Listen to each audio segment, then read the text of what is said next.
First contact and dire warning. Captain Sarah Chen stood at the observation deck of the ESS Prometheus, her eyes fixed on the pulsing light that had brought humanity's most advanced deep space vessel to the edge of explored space. The beacon's signal had been simple yet impossible to ignore. A repeating pattern that defied natural occurrence, broadcast with enough power to reach Earth from 50 light-years away. Signal analysis complete, Captain. Lieutenant Rodriguez's voice came through the comm. It's definitely not natural, and it's not using any known communication protocol. But there's something else. The beacon's power source. It's drawing energy from subspace itself. Chen's fingers traced the cold glass of the viewport. Humanity had barely begun to understand subspace theory, let alone harness it as a power source. Whatever civilization had built this beacon, they were far beyond Earth's current technological capabilities. "Launch the research probe," she ordered, her voice steady despite the gravity of the moment. This wasn't just first contact. This was first contact with a civilization that could fundamentally change humanity's understanding of physics itself. The probe detached from the Prometheus's hull, its sensors already collecting data as it approached the beacon. The device was roughly cylindrical, about the size of a small car, its surface marked with strange geometric patterns that seemed to shift and flow like liquid metal. "Captain," Rodriguez's voice cracked with urgency. "The beacon, it's responding to the probe's presence." The geometric patterns on the beacon's surface began to pulse with increasing intensity. A beam of coherent energy, unlike anything their sensors could categorize, lanced out and enveloped the probe. But instead of destroying it, the beam seemed to be transmitting something. "Data stream incoming," Rodriguez reported. "It's massive. The probe's quantum storage arrays are filling up fast. Wait, there's something else. Captain, you need to see this." The main view screen flickered to life, displaying a sequence of images that made Chen's blood run cold. They showed a vast armada of ships, their designs clearly alien, fleeing from something that the cameras never quite managed to capture. World after world fell dark in the wake of whatever pursued them. The images were interspersed with mathematical formulae and technical specifications for weapons and defensive systems far beyond human understanding. "There's a message," Rodriguez announced. "The translation matrix is having trouble, but I think I've got it." The words appeared on the screen, simple yet chilling. "They come from between the spaces. Your weapons cannot harm them. Your shields cannot stop them. We tried. We failed. But we found a way, a terrible way, to save what remained. The price was too high. Learn from our mistake. Unite. Prepare, or join the silent worlds."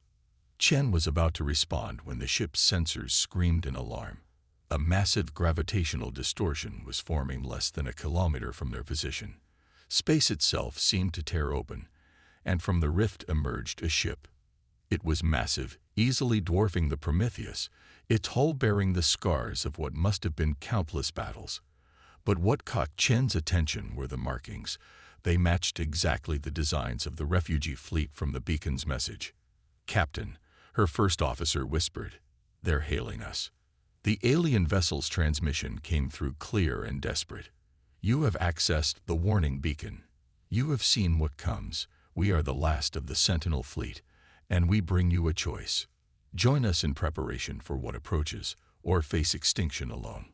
Before Chen could respond, the ship's quantum computers began processing another data burst from the alien vessel. The information contained within would change the course of human history forever. Detailed plans for weapons that could fight back against the approaching darkness, and the terrible price that came with their use. As Chen stared at the readings, she realized that humanity's greatest challenge wasn't going to be fighting the approaching threat. It would be convincing Earth's fractious governments to believe the warning at all. They had less than 5 years to prepare for something that had consumed entire civilizations. The alien ship's final transmission burned itself into the Prometheus's main screen. "Choose quickly, children of Earth. The spaces between spaces are already stirring, and what hunts there has caught your scent. The price of doubt. 3 months after the Prometheus returned to Earth, Captain Chen sat in a sterile conference room at the United Earth Defense Council headquarters, watching humanity's leaders argue away precious time. The holographic displays showed the same evidence she presented dozens of times before: the beacon's warnings, the Sentinel ship's data, and the increasingly disturbing sensor readings from Earth's deep space monitoring network. These anomalies could be explained by any number of natural phenomena, the Chinese representative argued, his hologram flickering slightly. We cannot justify this level of military expenditure based on the word of a single alien vessel that conveniently disappeared after delivering its warning. Chen clenched her fists under the table. The Sentinel ship had indeed vanished, but not before transferring terabytes of technical data and defensive specifications to the Prometheus. Data that was now being dismissed as an elaborate hoax or first contact hysteria. Natural phenomena don't move against gravitational currents, she countered, bringing up the latest deep space scans. And they certainly don't leave behind worlds stripped of all electromagnetic activity. She highlighted a cluster of stars near the Carina arm. 6 months ago, these systems were showing normal signs of civilized activity. Now they're dark. Completely dark. The room fell silent as the implications sank in. Admiral Hassan, one of her few allies on the council, spoke up. The Sentinel data included specifications for detecting these spaces between spaces. We've modified 3 of our long-range arrays according to their designs. The results are concerning. New images appeared above the conference table. They showed something that shouldn't have been possible. Holes in reality itself, spreading like cracks in glass. And through those cracks, something was watching. 2 days ago, we lost contact with the Ganymede research station, Hassan continued. The last transmission reported gravitational anomalies matching the Sentinel descriptions. 40,000 people, gone in an instant. The Russian representative leaned forward. Gone. Or taken? Neither, Chen said quietly. The station wasn't destroyed or captured. According to our modified sensors, that entire section of space no longer exists. It's just empty. The council erupted in chaos. Chen activated another hologram, this one showing the defensive systems proposed in the Sentinel data. We have the plans. We have the technology. What we don't have is time. The cost would be astronomical, the European Union representative protested. And these weapon systems, they defy our understanding of physics. Which is precisely why we should be suspicious, the Indian representative added. How do we know this isn't an attempt to trick us into destroying ourselves? Before Chen could respond, every screen in the room flashed red. Admiral Hassan's face went pale as he read the incoming data. We've lost contact with the Mars colonies. All of them. Simultaneous failure of all communication systems. The Council watched in horror as live feeds showed the red planet's atmosphere beginning to ripple like water. Through the distortions, they caught glimpses of something vast and geometrically impossible, its very presence an offense to Euclidean space. That's not the worst part, Hassan said, his voice shaking. The quantum entanglement communicators, they're still working. We're receiving signals from Mars, but they're coming from somewhere else, somewhere that isn't Mars anymore. Chen stood, her patience finally exhausted. The Sentinels warned us this would happen. They gave us the tools to fight back, and we've wasted 3 months arguing about whether the threat was real. Now we have hours, maybe days, before whatever took Mars reaches Earth. She brought up the final set of schematics. Massive orbital platforms that would project a field the Sentinels called reality anchors around the planet. We start building now, or we join the Silent Worlds. Those are our only options left. The American representative raised his hand, his earlier skepticism replaced by grim determination. I move to invoke Article 7 of the Earth Defense Charter. Full emergency powers, unrestricted resources. One by one, the other representatives nodded. They had no choice now. The threat was no longer theoretical. It was visible in Mars' distorted skies. As the Council finally moved to action, Chen's quantum pad chimed with a message from the Prometheus' science team. They'd finished analyzing the final part of the Sentinel data, the part marked Last Resort. What they found made the loss of Mars look trivial in comparison. The Sentinels hadn't just given humanity weapons to fight back.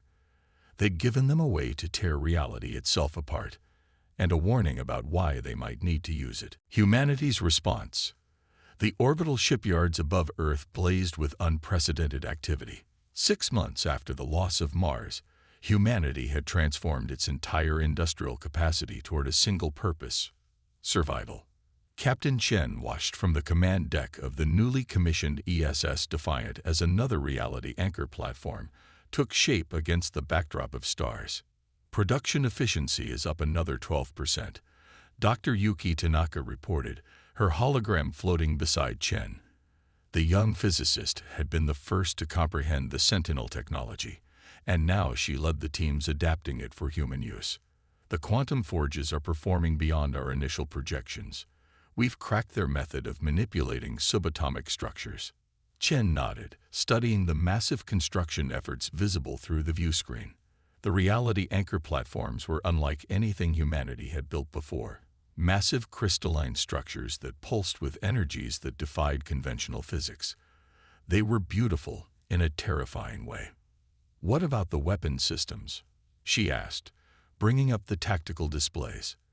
The Defiant was the first of humanity's new warships, built with hybrid technology that merged human innovation with Sentinel designs. "That's complicated," Tanaka admitted. "We understand the principles now, but the power requirements are astronomical." The Sentinel's warning was clear. Using these weapons damages the fabric of space-time itself. Each shot literally tears a hole in reality. A hole that can be aimed at the enemy. Admiral Hassan's voice cut in as his hologram appeared. The Admiral had aged decades in the past 6 months, but his eyes burned with determination. "The latest deep space scans confirm our worst fears. Whatever took Mars is just the vanguard. There's something much larger coming." New images appeared, showing vast distortions in space, spreading across the galaxy like cracks in glass. But humanity was no longer helpless. The combined resources of Earth had accomplished in months what would have taken decades in peacetime. "The lunar defense grid is online," Hassan continued, "and the first wave of automated drone ships is ready for deployment. But there's something else you need to see." He transmitted a new set of coordinates to the Defiant. "We found another Sentinel beacon." Chen's heart raced. "Where?" "Jupiter's L5 point. It wasn't there 6 months ago. They're still out there, watching us. And they left us a message." The message was brief, but changed everything they thought they knew. "You build our weapons, but you have not yet understood their true purpose. The enemy cannot be destroyed. It can only be contained. What you think is a weapon is actually a key. Find us in the spaces between, where the last fleet waits." "A key?" Chen asked, puzzled. "A key to what?" Tanaka's hologram flickered as she pulled up new calculations. "Captain, remember how I said we understood the principles of the weapons? I was wrong. We understood their obvious function, but look at these energy patterns. They're not just tearing holes in space. They're creating stable passages to somewhere else." "The spaces between," Hassan murmured. "They weren't running away. They were building something. A network of connected safe zones outside normal space. But why not just tell us?" "Because we wouldn't have believed them," Chen realized. "Just like we didn't believe their first warning. We had to see the threat ourselves, understand the physics ourselves. They're not just giving us weapons. They're teaching us how to think beyond our current understanding of reality." A proximity alarm blared. Multiple gravitational distortions were forming near the lunar defense grid. The enemy had found them. "Launch all ships," Hassan ordered. "Deploy the reality anchors. We're about to test everything we've built." Chen took her command chair as the Defiant's quantum engines powered up. "All hands to battle stations. Prepare to engage." She studied the tactical display, watching as humanity's first unified fleet took formation around Earth. They were about to find out if 6 months of frantic preparation had been enough. But as the first distortions began to tear open space itself, Chen couldn't shake the feeling that this battle wasn't meant to be won. It was meant to teach humanity something vital about the nature of space, time, and reality itself. The Sentinels hadn't just given them weapons, they'd given them a puzzle. And the solution might require losing everything they thought they were fighting to protect. The first wave of impossible geometries emerged from the rifts, and humanity's new fleet opened fire, their reality-tearing weapons creating patterns in space that looked suspiciously like the pieces of a much larger design.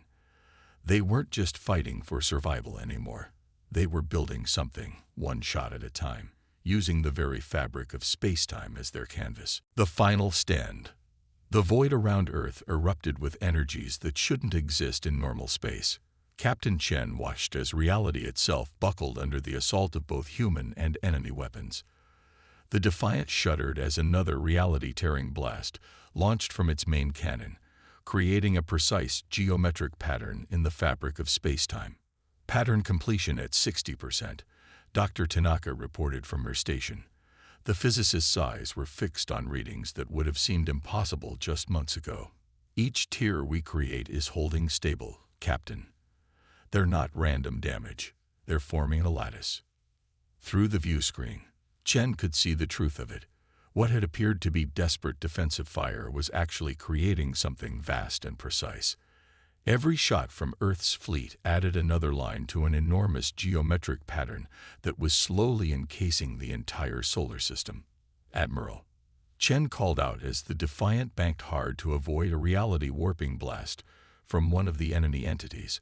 I think I understand now. We're not trying to destroy them. We're building a cage. Hassan's hologram nodded grimly. Not just a cage. Look at the pattern.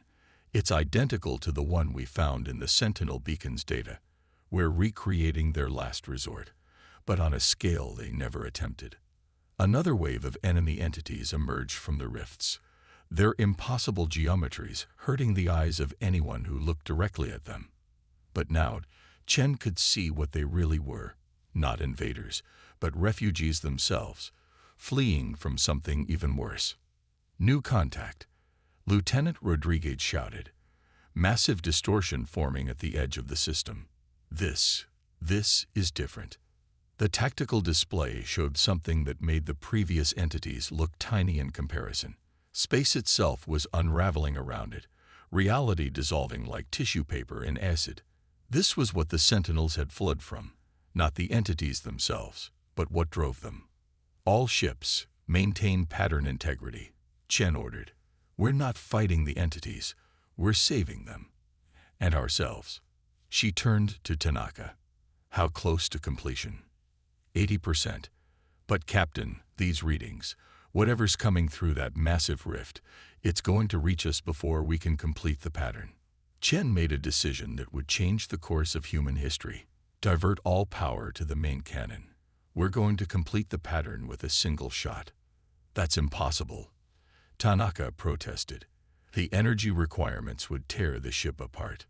No, Chen said quietly, understanding filling her eyes. Look at the enemy entities. They're not attacking anymore. They're feeding us energy. They understand what we're trying to do. She was right. The geometric impossibilities that had been attacking Earth's fleet were now arranging themselves in precise formations, channeling vast amounts of energy toward the Defiant. They're not the enemy, Hassan breathed. They never were. They're trying to help us finish what the Sentinels started. The Defiant's hull groaned as it absorbed power beyond its design specifications. Warning alerts screamed from every console as the ship's systems approached critical levels. Pattern completion at 90%, Tanaka reported. But that thing out there, it's starting to affect our reality anchors. We're losing coherence. Through the dissolving fabric of space, Chen could see it clearly now. A vast nothingness that consumed everything, not just matter and energy, but the laws of physics themselves. This was what had driven the entities to flee, What had forced the Sentinels to create their desperate plan? All power to the main cannon, Chen ordered. Everyone else, fall back behind the pattern line. Whatever happens next, humanity needs to survive to remember this moment. The Defiant's quantum core went critical as it channeled the combined energy of hundreds of reality-twisted entities. Shen felt her consciousness stretching as space itself began to warp around them. Fire. The beam that erupted from the Defiant's cannon wasn't just light or energy. It was a fundamental rewriting of reality itself. As it struck the final point in the vast geometric pattern, something impossible happened. The entire solar system flickered like a hologram. Chen felt her existence stretching, compressing, transforming. The pattern they'd created wasn't a cage or a weapon. It was a door. And through it, she could see what the Sentinels had really been building all this time. A new universe, one where the laws of physics couldn't be unraveled, where existence itself was stable. As Earth's fleet began to fade from normal space, Chen saw the entities following them, seeking refuge in the reality humanity had helped complete. The last thing she saw before everything transformed was the vast nothingness reaching for them, only to be stopped by the closing door of their geometric pattern. They hadn't fought the final battle for Earth. They'd fought it for existence itself, beyond the void. In the first moments after the transition, Captain Chen thought she had gone blind. Then she realized she was seeing something human eyes were never meant to process. The structure of reality itself, laid bare like lines of code in a vast program. The Defiant hung suspended in what looked like an infinite lattice of light, each point connecting to countless others in patterns that made perfect mathematical sense, yet defied description. Earth floated nearby, seemingly unchanged, yet somehow more real than it had ever been. "Status report," she managed, her voice sounding strange in the altered physics of their new realm. "All ships accounted for," Rodriguez reported, his console displaying readings that shouldn't have been possible. "Earth's population. Everyone made it through. The entire solar system is intact, just transformed." Dr. Tanaka's hologram appeared, but now it seemed more solid than her physical form had ever been. "Captain, you need to see this. The entities, they're communicating with us. Not in words, but in pure mathematics. They're thanking us." The geometric beings that had seemed so horrifying in normal space now appeared beautiful and comprehensible. They weren't refugees or invaders. They were the universe's immune system, fleeing from a cancer that ate reality itself. "New contact," Rodriguez announced, but his voice held wonder rather than fear. It's the Sentinel fleet." Through the crystalline structure of their new reality, Chen saw them. Thousands of ships that had disappeared over the years, each one having played its part in building this refuge. The vessel that had given them the warning led the fleet, approaching the Defiant with deliberate grace. The communication that followed wasn't in words or even thoughts, but in pure understanding. The Sentinels showed them everything: how they had discovered the void that consumed existence, how they had realized that conventional reality was fundamentally flawed and vulnerable to entropy, and how they had begun their grand project, the construction of a new universe, built on stronger mathematical foundations. They needed us, Chen realized, the knowledge flowing into her mind. Not just our help, but our perspective, human consciousness, our way of seeing reality. It was the final component they needed to stabilize this new existence. "Look at Earth," Tanaka whispered. On the view screens, their home planet glowed with new energy. Humanity was adapting to their new reality faster than anyone had expected, their minds and technology evolving to take advantage of the stable physics of their new realm. Admiral Hassan's image appeared, but now they could see the mathematical structures that made his transmission possible. "The quantum computers are growing, evolving. They're saying we've only begun to understand what's possible here." The Sentinel ships began to move in formation, creating yet another pattern in the fabric of their new reality. But this time, Chen understood what she was seeing without need for translation. They weren't building a weapon or a door. They were writing the first pages of a new physics, one that humanity would help author. "They're offering to teach us," she said, watching as the pattern expanded to encompass their fleet. "Not just about technology, but about the nature of existence itself. We're not just refugees here. We're the next generation of sentinels." Through the lattice of reality, they could see other structures forming. More refugee species arriving through their own geometric patterns, each bringing their unique perspectives and understanding. This wasn't an end. It was a beginning. The void that had threatened to consume everything still existed in the old reality. But here in this mathematically perfect realm, entropy itself had been rewritten. Humanity hadn't just survived. They had helped create something eternal. "Captain," Rodriguez called out, his voice filled with awe. "The Sentinels are asking for volunteers. They want to start teaching us how to help other species make the transition. They say we did something they never manage. We didn't just build the pattern. We understood why it needed to be built."